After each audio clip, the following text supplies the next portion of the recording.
வெண்டைக்காவை நம்ம வாங்கிட்டு வந்து ஒரு 2 நாள் கழித்து தான் பொரியல் பண்ண போகிறோன்னா முத்தி போகிற மாதிரி ஆயிரும். முத்தாமல் இருக்கிறதுக்கு நம்ம வெண்டைக்காய் வாங்கிட்டு வந்ததுமே அந்த மேல் பகுதியில் இருக்கிற தலை பகுதியை மட்டும் நம்ம கட் பண்ணிவிட்டு ஒரு பாக்ஸில் ஸ்டோர் பண்ணி வச்சிட்டோன்னா வெண்டைக்காய் முத்தி போகாமல் இருக்கும்.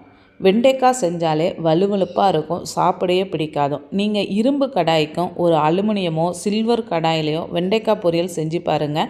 அந்த சில்வர் கடாயிலலாம் அந்த சட்டியோட பிடிச்சிக்கிட்டு பிசு பிசுன்னு இருந்த மாதிரி இருக்கும்.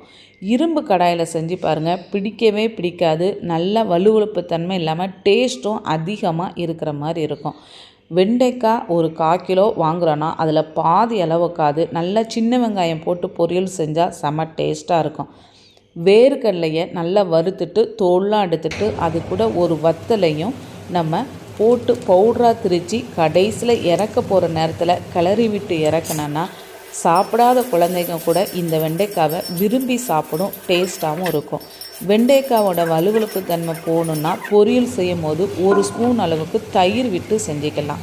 கடைசியில் நான் இறக்கும் போது வேர்க்கடலை பொரியல் இல்லை நம்மகிட்ட போடுறதுக்குன்னா இந்த மாதிரி இட்லி பொடி கூட ஒரு 1/2 ஸ்பூன் போட்டு கிளறி பாருங்கள், சூப்பராக இருக்கும். இந்த டிப்ஸ் பிடிச்சிருந்துச்சுன்னா லைக் பண்ணுங்கள், ஷேர் பண்ணுங்கள்.